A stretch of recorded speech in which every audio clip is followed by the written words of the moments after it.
ठीक। दोस्तों नमस्कार, आप सभी का स्वागत है। यूपीएससी इंटरव्यू देकर कैंडिडेट आए हैं, हम लगातार कैंडिडेट से बात कर रहे हैं। आखिरकार यूपीएससी की रणनीति क्या होनी चाहिए, वो एस्पिरेंट को क्या क्या विशेष ध्यान देना चाहिए।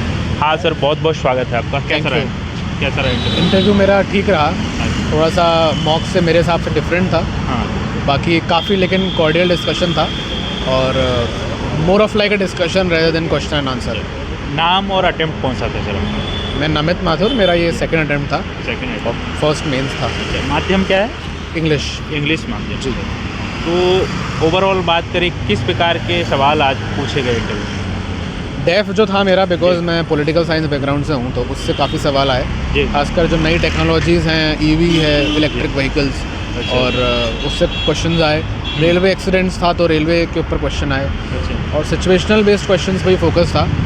लाइक अगर आप किसी जगह के डीएम हैं तो आप लॉ एंड ऑर्डर को कैसे मेंटेन करेंगे। ऑप्शनल से रिलेटेड आए कुछ? जी, पॉलिटिकल साइंस मेरा बैकग्राउंड है और PSIR मेरा ऑप्शनल था। अच्छा, तो उससे क्वेश्चंस पूछे गए थे। अच्छा, करंट से कुछ सवाल? करंट से जैसे रेलवे एक्सीडेंट का भी काफ़ी था इशू, तो उस पर क्वेश्चन आए थे। और इलेक्ट्रिक व्हीकल्स पे क्वेश्चन आए थे, उसमें भी थोड़ा बहुत पार्ट करंट का था। प्री मेंस इंटरव्यू की तैयारी के दौरान बहुत सारी चीज़ों को ध्यान देना चाहिए। अभी 25 में एग्ज़ाम देने वाले छात्र हैं, जो भी 25 में एग्ज़ाम होगा, क्या विशेष अब ध्यान देना चाहिए? हर स्टेज का एक अपनी रिक्वायरमेंट है।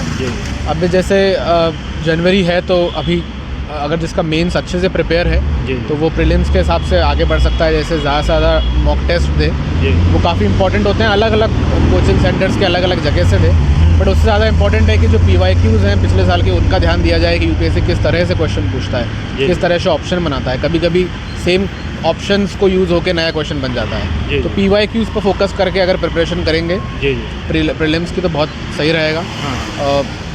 मेंस में ज़रूरी है कि आप अपना एक पर्सपेक्टिव बनाएं दोनों तरफ का, किसी भी टॉपिक के ऊपर।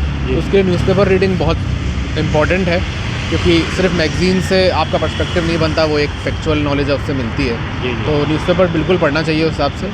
और ऑप्शनल स्ट्रॉन्ग होना चाहिए, जो कि ऑप्शनल से काफ़ी आप आगे बढ़ सकते हैं। अच्छा, CSET को लेकर भी बहुत सारे चैलेंजेस होते हैं। CSET के लिए क्या करना चाहिए, आपने क्या किया? मेरा क्योंकि मैथमेटिक्स का बैकग्राउंड था, साइंस मैथ्स का स्कूल में, तो मैंने कुछ स्पेसिफिकली नहीं पढ़ा था उसके बारे में। बट एग्ज़ाम से 1-1.5 महीना पहले कुछ ना कुछ आप कर सकते हो तैयारी।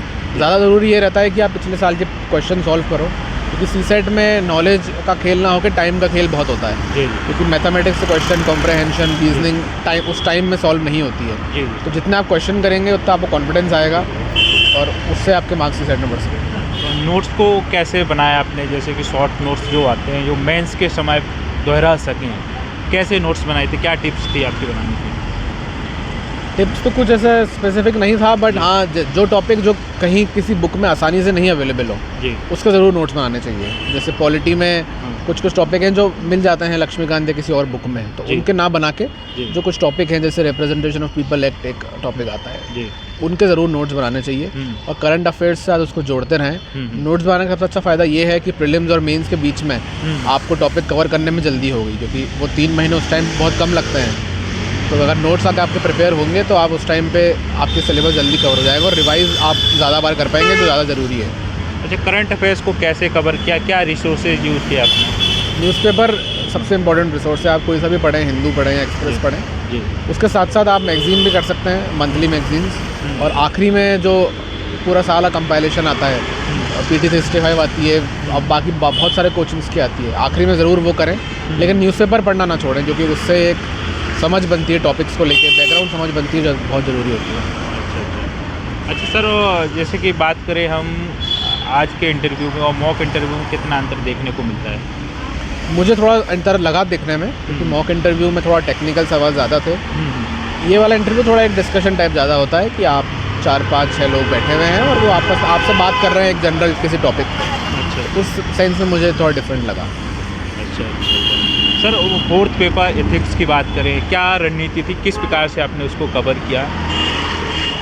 एथिक्स में मैंने अपने खुद के नोट्स बनाए थे। खासकर मैंने कुछ क्लासेस भी ली थी टीचर्स की इंस्टीट्यूट से, तो उसके मेरे नोट्स थे।